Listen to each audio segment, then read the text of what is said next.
नमस्कार दोस्तों, हमारे जेसीडी क्लास में आपका स्वागत है। मैं कोशिका की पूरी जानकारी इस बार फिर से लेकर के आ गया हूं कि कोशिका का सिद्धांत किसने दिया। इसके बारे में पूरी की पूरी जानकारी आज हम इस वीडियो में जानेंगे कि कोशिका का सिद्धांत किसने दिया और कितने प्रकार की कोशिकीय जीव होते हैं, कोशिकीय या बहुकोशिकीय। ठीक है, इन पर भी हम थोड़ी थोड़ी चर्चा करेंगे। ठीक है, तो आपको मैं बता दूं कि पहले वीडियो में कोशिका की परिभाषा, किसने खोज की और उनकी सारी जानकारी भी वहां पे मैंने दिया था। ठीक है, और करीब 15 कोशिकों के जीव नाम बताया। जैसे उनके मैं वैज्ञानिकों खोजकर्ता के नाम बताया। जैसे एक बार दिखा देता हूँ आपको। हाँ, मैंने पहले ये भी आपको बताया था कोशिका खोज किसने की, कोशिका सिद्धांत किसने दिया। ठीक है, केंद्रक जी, सब ये चीज मैंने एक बार फर्स्ट वीडियो में पढ़ा दिया है। तो अगर आप ना देखो तो वहां जाके आप देख सकते हैं। ठीक है, और मैं ये दूसरा वीडियो लेकर के आया कोशिका का, तो इसको देख लीजिए। कोशिका का सिद्धांत। ठीक है, अभी कोशिका सिद्धांत इस पर मैं चर्चा करूंगा। कोशिका सिद्धांत किसने दिया? तो कोशिका का सिद्धांत स्लाइडेन तथा स्वान, दो वैज्ञानिक थे।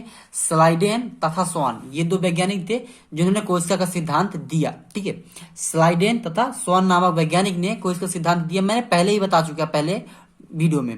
ठीक है, आप वहां पे जाके देख भी सकते हैं। पूरी 15 कोशिकीय अंगों के नाम मैंने बताया है। ठीक है, अब देखिए साइडेन तथा स्वान नामक वैज्ञानिक कोशिका सिद्धांत का प्रतिपादन किया।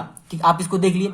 अब चलते हैं हम इसके जानकारी में। ठीक है, पहला है अपना, प्रत्येक जीव का शारीरिक कोशिका से मिलकर बना होता है। ठीक है, आप समझ गए प्रत्येक जीव क्या होता है? शारीरिक कोशिकाओं से मिलकर बना होता है, पहला फैक्ट। दूसरा फैक्ट क्या है? प्रत्येक जीव की उत्पत्ति एक या प्रत्येक जीव की उत्पत्ति एक या अनेक कोशिका से हुई है। यह भी सही है, पहला हो गया। दूसरा हो गया अपना। तीसरा देखते हैं अपन, कोशिका की उत्पत्ति जिस क्रिया से हुई है उसमें मुख्य कार्यकर्ता केंद्रक भाग लेता है। अपन ये भी पहले भी पढ़ चुके हैं और अब भी समझ लिए। ठीक है, और दूसरा देखिए, इसको आप समझ लिए हो यहां तक। चलो मैं नेक्स्ट दिखाता हूं। ये देखिए, अब कोशिका क्या होता है?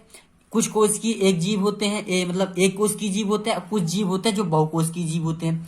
तो इन पर अपन चर्चा करते हैं क्रमशः। ठीक है, तो एक कोशिकीय जीव को देखते हैं। कोशिका जीवों का कोशिका जीवों का शरीर एक ही प्रकार के कोशिकाओं से बना होता है। जिन जीवों का शरीर एक ही प्रकार की कोशिकाओं से बना होता है उन्हें हम एक कोशिकीय जीव कहते हैं। वेरी सिंपल है, मतलब एक कोशिका से बना हुआ एक कोशिकीय जीव कहता है। जैसे उदाहरण के लिए अपन देख लेते हैं अमीबा, पैरामीशियम, यूगिलिना या प्लाज्मोडियम। ठीक है, अब इनका मैं एक कोशिकीय जीव का मैं एक अलग से वीडियो ही बनाऊंगा, उस पर आप देख लीजिए। एक कोशिकीय जीव की उदाहरण, परिभाषा, बाकी सारी चीज में दिए रहेंगे। इस सार में समझा दिया मैं कि एक कोशिकीय जीव, जिन जीवों में शरीर में एक ही कोशिका से बने होते हैं उन्हें हम एक कोशिकीय जीव कहते हैं। उदाहरण में देख लिया आप, अमीबा या पैरामेसियम, ठीक है, यूग्लिना या प्लाज्मोडियम। अब देखते हैं बहुकोशिकीय जीव, इसको समझते हैं एक बार। हाँ, ये यहां से बहुकोशिकीय जीव हो गया।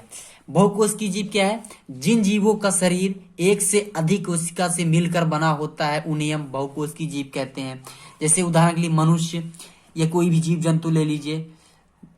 ठीक है, तो क्या समझ गए ना? बहुत कोशिका मतलब कई कोशिकाओं से मिलकर बना होता है। ठीक है, फॉर एग्जाम्पल मैं समझाने की कोशिश करूंगा दूसरी पेपर लेके। ठीक है, तो मतलब कई कोशिकाओं से मिलकर बना होता है। ठीक है, इस तरह से कई कोशिकाओं से मिलकर बना होता है, वो बहुकोशिकीय जीव कहलाता है। अब मैं चलता हूं कोशिका के प्रकार पे। ठीक है, आप ऊपर से एक बार देख लीजिए। कोशिका का सिद्धांत था, स्लाइडेन तथा स्वान नामक वैज्ञानिक ने दिया, और ये कोशिका सिद्धांत में 3 टॉपिक रखे गए थे। ठीक है, इन 3 टॉपिकों को ही दिया गया था, अपन समझ लिए। अब एक कोशिकीय और बहुकोशिकीय जीव भी अपन हम समझ लिए हैं। अब चलते हैं हम कोशिका के प्रकार। ठीक है, अब कोशिका के 2 प्रकार होते हैं। ठीक, क्या 2 प्रकार होते हैं कोशिका के? इसको अपन एक बार पूर्ण रूप समझते हैं। देखिए, कोशिका के प्रकार। कोशिका का पहला प्रकार है प्रोकैरियोटिक कोशिका, दूसरा है यूकैरियोटिक कोशिका। ठीक है, तो अपन इसको पहले हम प्रोकैरियोटिक कोशिका को समझते हैं। ठीक है, प्रोकैरियोटिक कोशिका के वे कोशिका हैं जिनमें केंद्रक, ग्लाजी तंत्र, रेटिकुलम, लाइसोसोम, माइटोकॉन्ड्रिया, रिक्तिकाएं आदि अनुपस्थित होती हैं। ठीक है, मतलब जो इनमें नहीं पाया जाता है वो क्या कहलाते हैं? प्रोकैरियोटिक कोशिका। देखिए, इसको समझते हैं। देखिए, प्रोकैरियोटिक कोशिका है वे कोशिका हैं जिनमें केंद्रक, ठीक है, ग्लाजी का है, रेटिकुलम, लाइसोसोम, माइक्रोकांडिया या रिक्तिकाएं आदि नहीं पाई जाती हैं। ठीक है, वो क्या कहलाते हैं? प्रोकैरियोटिक कोशिका, ये हो गई इसकी परिभाषा। अब इसमें समझते हैं, देखिए इनमें समसूत्री विभाजन नहीं होता है, किनमें, प्रोकैरियोटिक कोशिका में, एक ये विशेषता हो सकता है, तथा लैंगिक जनन भी होता है। ठीक है, देखिए ठीक है, इनमें समसूत्री विभाजन नहीं होता है तथा लैंगिक जनन भी नहीं होता है। ठीक है, दो फैक्ट हो गया। तीसरी देखते हैं अपन, इसमें केवल एक गुणसूत्र पाए जाते हैं। ठीक है, ये इंपॉर्टेंट है कि किसमें एक गुणसूत्र पाए जाते हैं, तो क्या कहलाता है, प्रोकैरियोटिक कोशिका में एक गुणसूत्र पाए जाते हैं। आगे देखते हैं, गुणसूत्र में हिस्टोन प्रोटीन नहीं पाया जाता। जो हिस्टोन नामक प्रोटीन होता है, मैंने प्रोटीन की वीडियो पर बताया है, आप वहां जाके देख सकते हैं, तो वो इसमें प्रोकैरियोटिक कोशिका में नहीं पाया जाता। अब देखते हैं आगे, प्रोकैरियोटिक कोशिका में केंद्रक नहीं पाया जाता। ठीक, केंद्रक में प्रोटीन, डीएनए, आरएनए उपस्थित होता है। ठीक है, अब देखो अभी क्या था, केंद्रक यहाँ पे क्या था, नहीं पाया जाता, लेकिन केंद्रक में प्रोटीन, डीएनए, आरएनए उपस्थित होता है। चूंकि प्रोकैरियोटिक कोशिका में केंद्रक नहीं पाया जाता, तो ये कहां से, ये तो दोनों फिर तीनों अनुपस्थित हो गए। कौन कौन, प्रोटीन, डीएनए और आरएनए, ये तीनों हो गए अनुपस्थित, क्योंकि केंद्रक इसमें नहीं पाया जाता। ठीक है, आगे चलते हैं, केंद्रक पदार्थ प्रोटीन, डीएनए, आरएनए कोशिका द्रव्य में संपर्क में रहते हैं। ठीक है, ये कौन से, मैंने पढ़ा था कि अनुपस्थित होते हैं, मतलब ये केंद्रक के संपर्क में रहते हैं, इसलिए ये कि इसमें नहीं पाए जाते। अब आगे देखते हैं, प्रकाश संश्लेषी जीवाणुओं में हरित लवक उपस्थित होता है। यह प्लाज्मा झिल्ली द्वारा निर्मित, ठीक है, मैलीकामा संरचना होती है, जो प्रोकैरियोटिक कोशिका में 70S प्रकार के राइबोसोम पाए जाते हैं। ठीक है, आप इसको समझिए, प्रकाश संश्लेषी जीवाणुओं में हरित लवक उपस्थित होता है। ठीक है, पेड़ पौधों में यह प्लाज्मा झिल्ली, पेड़ पौधों में प्लाज्मा झिल्ली पाया जाता है, द्वारा निर्मित होती है, जो मैलीगम, ठीक है, संरचना से बनी होती है। ठीक है, जो उनके छाल होते हैं उनको बोलते हैं। ये प्रोकैरियोटिक कोशिका में 70 प्रकार की राइबोसोम पाए जाते हैं। ये हो गया अपना प्रोकैरियोटिक कोशिका। ठीक है, आप इसको समझ चुके हैं। आप चलते हैं, इसको आगे पढ़ते हैं इसका। अब देखिए यहाँ पे अनुवांशिक पदार्थ, डीएनए द्वारा निर्मित गुणसूत्र कोशिका द्रव्य के विशेष स्थान पर मौजूद होता है। इस पात्र को न्यूक्लाइड कहते हैं। ठीक है, इसको समझिए, अनुवांशिक पदार्थ होता है जो डीएनए द्वारा निर्मित होता है, और जो गुणसूत्र कोशिका द्रव्य के विशेष स्थान पर मौजूद होता है। ठीक है, और इसी को हम क्या बोलते हैं, न्यूक्लाइड कहते हैं। ठीक, अब इसको हम आगे समझते हैं। श्वसन तंत्र प्लाज्मा झिल्ली में होता है। ठीक है, श्वसन तंत्र जो होता है वो क्या होता है, प्लाज्मा झिल्ली में होता है। अब उदाहरण इसका देखते हैं कि इसके कौन कौन से जीवाणु हो सकते हैं, कौन किसके, प्रोकैरियोटिक जीव के उदाहरण।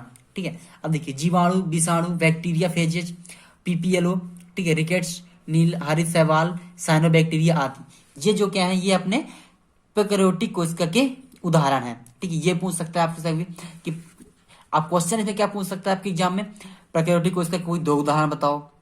ठीक है, या फिर साइनोबैक्टीरिया के किस कोशिका के अंतर्गत रखा जाता है।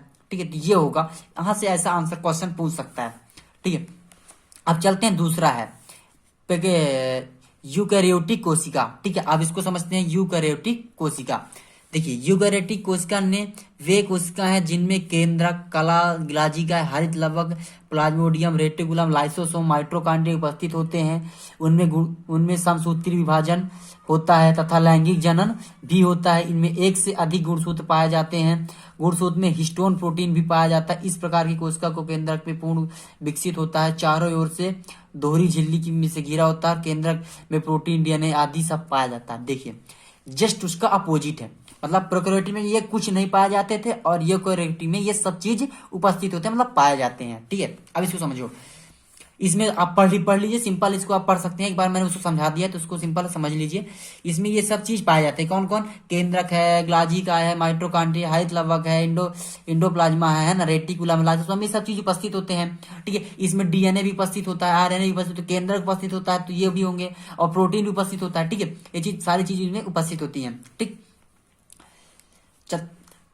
मैंने आपको इसमें 2 मतलब कोशिका के प्रकार बता दिया है और कोशिका के सिद्धांत। ठीक है, मैंने आप इसमें इस तीनों पर चर्चा कर दिया है, और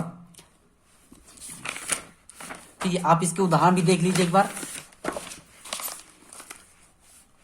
ये देखिए,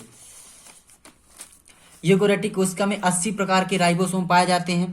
ठीक है, कोशिका विभाजन समसूत्री तथा अर्धसूत्री विभाजन द्वारा होता है। रिक्तिकाएं केवल पादप कोशिकाओं में उपस्थित होती हैं। अब देखिए, यूकोरियोटिक कोशिका में 80 प्रकार के राइबोसोम पाए जाते हैं। उसमें कितना था? 75 प्रकार का था। ठीक है, अब इसमें 80 प्रकार से पाए जाते हैं। कोशिका विभाजन समसूत्री अर्धसूत्री विभाजन द्वारा घिरा होता है। ये भी समझ कोई झिल्ली होती है। ठीक है, उन जो कोशिका होता है तो समसूत्री और अर्धसूत्री विभाजन तो होती रहते हैं कोशिकाओं में, इसलिए वो दोनों से घिरा होता है। ठीक है, रिक्तिकाएं केवल पादप कोशिका में उपस्थित होती हैं। जो रिक्तिकाएं होती हैं जो पादप कोशिकाओं में पाई जाती हैं। हाँ, आगे देखते हैं। ठीक है, यूकोरियोटिक कोशिका में शायद प्रोटीन डीएनए होता है। ठीक, अब जहां केंद्रक होगा वहां तो प्रोटीन डीएनए आरएनए बाकी सब चीज उपस्थित ही होंगे। सिंपल है, आप समझ चुके हैं, उसमें देख लिए।